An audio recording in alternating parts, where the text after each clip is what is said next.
Zeus. Zeus is the king of the gods and ruler of Olympus. He controls the sky, storms, and thunder, and his authority places him above all other Olympians. He is one of the big three brothers, alongside Poseidon and Hades.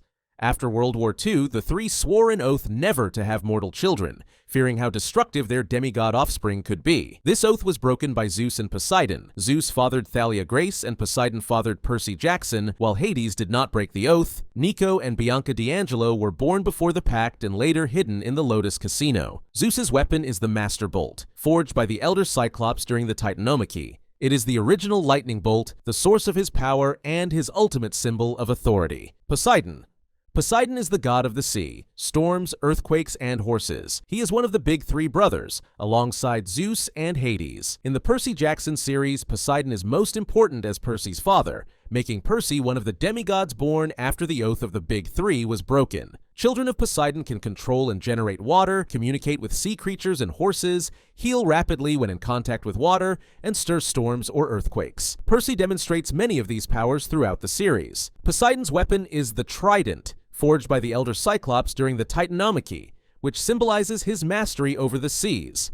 His palace lies beneath the ocean, described as a fortress of coral and pearls, guarded by sea spirits and marine life. Hades. Hades is the god of the dead and ruler of the underworld. He is one of the big three brothers, alongside Zeus and Poseidon, but he is not usually counted among the 12 Olympians because his throne is in the underworld rather than on Olympus. He also did not break the post-World War II oath. Nico and Bianca D'Angelo were born before the pact and later hidden in the Lotus Casino. Hades governs the souls of the dead as well as the riches beneath the earth, such as precious metals and gems. In the Riordan universe, he is feared and often portrayed as bitter and distant from Olympus, but his role is vital to keeping the balance between life and death. Hades' weapon is the Helm of Darkness, forged by the Elder Cyclops during the Titanomachy, which grants him invisibility and radiates terror powerful enough to scatter entire armies. His realm, the underworld, is described as vast and layered, with regions including the fields of Asphodel for ordinary souls, Elysium for the heroic and virtuous, and Tartarus as the deepest pit of punishment. His children include Nico and Bianca D'Angelo, and later Hazel Levesque through his Roman aspect, Pluto. Hades is not the god of death. That role belongs to Thanatos. Hera. Hera is the queen of Olympus and the goddess of marriage and family. She is both sister and wife to Zeus, and one of the 6 original Olympians born from Kronos and Rhea. In Riordan's world, Hera is feared by many demigods because of her hostility towards Zeus's mortal children, though she has no demigod children of her own. She is one of the most powerful goddesses on Olympus, and her authority as queen gives her a voice equal to Zeus on the council. Hera plays a major role in the Heroes of Olympus, where she removes Percy's memory, engineers the arrival of Jason Grace, and forces the Greek and Roman demigods toward alliance. In Roman form, she is known as Juno, and her manipulation of events shapes the entire prophecy of 7. On Olympus, her throne is described as tall, elegant, and regal, reflecting her status as queen of the gods. Demeter. Demeter is the goddess of agriculture, grain, and the harvest. She is one of the 6 original Olympians, born to Kronos and Rhea, and the sister of Zeus, Poseidon, Hades, Hera, and Hestia. Her most famous myth is the story of her daughter Persephone, who was taken to the underworld by Hades. Demeter's grief caused the earth to grow barren, and only a compromise restored balance. Persephone would spend part of the year with her mother and part of the year in the underworld. This cycle created the seasons, with spring and summer marking Persephone's return, and autumn and winter her absence. In Riordan's world, Demeter is protective, serious, and often hostile toward Hades because of this myth. Her children inherit powers tied to nature, such as manipulating plants, controlling vines, and drawing strength from fertile land. On Olympus, her throne is decorated with golden wheat and barley, symbols of her dominion over the harvest. Hestia. Hestia is the goddess of the hearth, the home, and the family fire. She is the eldest of the Olympian siblings, born to Kronos and Rhea before Zeus, Poseidon, Hades, Hera, and Demeter. In Greek tradition, she was honored in every household as the spirit of the hearth, and offerings to the gods always began with her. On Olympus, Hestia once held a throne, but she voluntarily gave it up to Dionysus, choosing to preserve peace among the gods. In Riordan's world, this sacrifice does not diminish her importance. Instead, she becomes central to the prophecy that concludes Percy's story, where she is revealed as the last Olympian. Hestia's power is quiet but enduring, symbolized by the eternal flame, and she represents the stability that allows Olympus to survive. Athena. Athena is the goddess of wisdom, crafts, and strategic warfare. She is one of the 12 Olympians and the daughter of Zeus and Metis. A prophecy warned that Metis would bear a child more powerful than its father, so Zeus swallowed her while she was pregnant. Later, Zeus suffered a terrible headache and Hephaestus split his skull open. From it, Athena emerged fully grown and armored. Unlike other Olympians, Athena does not have physical children. In Riordan's world, her demigods are mind-born, created through thought and her blessing of mortal fathers. These children inherit her intelligence, skills in architecture and crafts, and her talent for battle strategy. Athena's rivalry with Arachne, a mortal who defied her weaving, explains why Annabeth Chase and other Athena children fear spiders. Annabeth herself is Athena's most important child in Percy Jackson's story, embodying her mother's wisdom and strategic mind. On Olympus, Athena's throne is depicted as tall and dignified, decorated with the owl and olive tree, which symbolize wisdom and peace. Ares. Ares is the god of war, representing bloodlust, violence, and the chaos of battle. He is the son of Zeus and Hera and one of the 12 Olympians. Unlike Athena, who governs strategic and defensive warfare, Ares embodies the raw brutality of combat. In Riordan's world, Ares is hot-tempered, arrogant, and vindictive, with children who inherit his skill in fighting and his aggression. Ares plays a major role in The Lightning Thief. Luke Castellan steals Zeus's Master Bolt and Hades' Helm of Darkness, and Ares, manipulated by Kronos, later takes possession of the stolen items and uses them to bait Percy into a duel. During the fight, Percy manages to cut Ares and draw godly ichor, a feat almost unheard of for a demigod. This humiliation leaves Ares furious and vengeful, leading him to later curse Percy's weapon to fail him when he needed it most. Ares' weapon is a magical war sword, which can shift into different forms of weaponry. On Olympus, his throne is described as towering and menacing, decorated with blood-red metals and weapons of war. In his Roman form, Mars, he is more disciplined and strategic,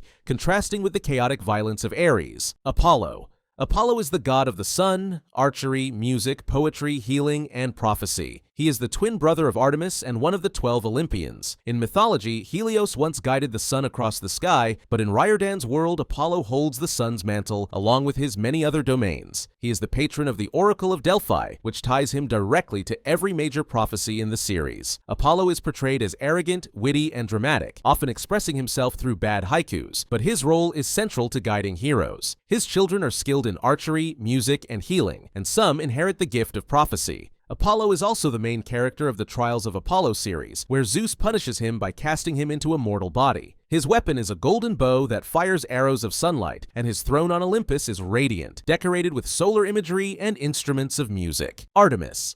Artemis is the goddess of the hunt, the wilderness, wild animals, and the moon. She is the twin sister of Apollo and one of the 12 Olympians. In Riordan's books, Artemis appears as a young maiden, often described as 12 years old, though she is ageless and eternally sworn to remain a virgin goddess. She has no demigod children. Instead, she leads the Hunters of Artemis, an immortal band of maidens who swear loyalty to her in exchange for eternal youth and enhanced abilities in hunting, archery, and combat. This immortality lasts only as long as they remain in her service and can still be ended if they fall in battle. Artemis plays a central role in the Titan's Curse, where her capture by Atlas sets off the quest of the book, and her hunters are recurring allies to Percy and his friends. She is portrayed as stern and mistrustful of males, often addressing Percy only as boy, but she commands deep respect. Her weapon is a silver bow that fires arrows of moonlight, and her throne on Olympus is decorated with silver, lunar symbols, stags, and hunting imagery.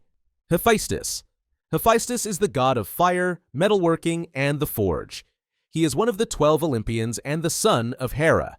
In some myths, Hera conceived him alone and cast him from Olympus because of his deformity, while in others, Zeus threw him down during a quarrel. Crippled but undeterred, Hephaestus became the divine smith of Olympus, forging weapons, armor, and automatons for the gods. In Riordan's world, Hephaestus is portrayed as stern and practical, with a deep connection to invention and machinery.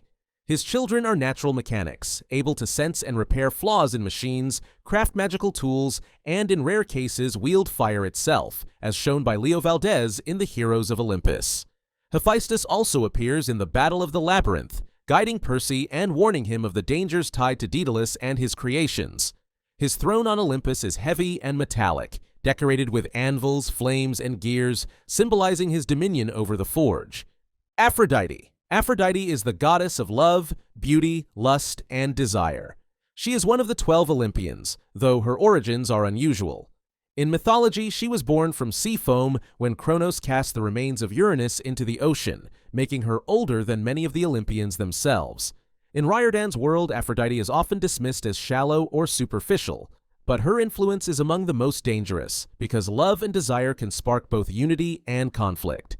Her children often struggle with these themes, and some inherit charm speak, the ability to influence others through their voice. This rare gift requires control, as seen with Piper McLean in the Heroes of Olympus, who learns to use it as both a weapon and a tool for leadership. Aphrodite herself intervenes at key moments in the series, such as during the Titan's curse and later in guiding Piper's path. On Olympus, her throne is graceful and adorned with roses, doves, and emblems of beauty, reflecting her domain over attraction and passion. Hermes. Hermes is the god of travelers, messengers, trade, and thieves. He is the son of Zeus and the nymph Maia and one of the 12 Olympians. In mythology and in Riordan's world, Hermes is the fastest of the gods and a trickster, but he also carries a heavier role as the psychopomp, guiding souls to the underworld. At Camp Half-Blood, Hermes' cabin was historically the most crowded, since it served as the home for both his own children and all unclaimed demigods. His children are known for their resourcefulness, stealth, and talent with communication, and many become messengers or scouts.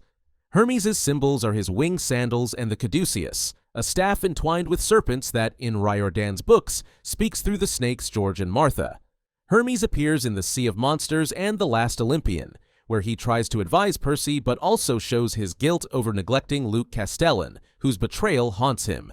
His throne on Olympus is described as light and airy, decorated with wings, serpents, and trade emblems, reflecting his domains of speed, commerce, and boundaries. Dionysus. Dionysus is the god of wine, theater, and madness. He is one of the 12 Olympians because Hestia voluntarily gave up her throne for him, making him the newest member of the council. He is the son of Zeus and the mortal Semele, making him the only Olympian with a mortal parent. In mythology, Semele was destroyed when Zeus revealed his true form, but the unborn child was saved when Zeus sewed him into his thigh until birth. In Riordan's world, Dionysus is better known as Mr. D, the director of Camp Half-Blood. As punishment from Zeus for pursuing a wood nymph, he was forbidden to drink wine and sentenced to 100 years of service at camp. Any attempt to conjure wine turns instead into soda, usually Diet Coke. At camp, he is sarcastic and dismissive, often misnaming Percy as Peter Johnson. But he is also capable of great power, defending Camp Half-Blood with vines in The Last Olympian. His children, such as Castor and Pollux, inherit abilities tied to vines, madness, and revelry. Dionysus' symbols include the grapevine and the thyrsus, a pine-cone-tipped staff wrapped in ivy. On Olympus, his throne is covered in vines and theatrical masks, reflecting his domains of wine, madness, and performance.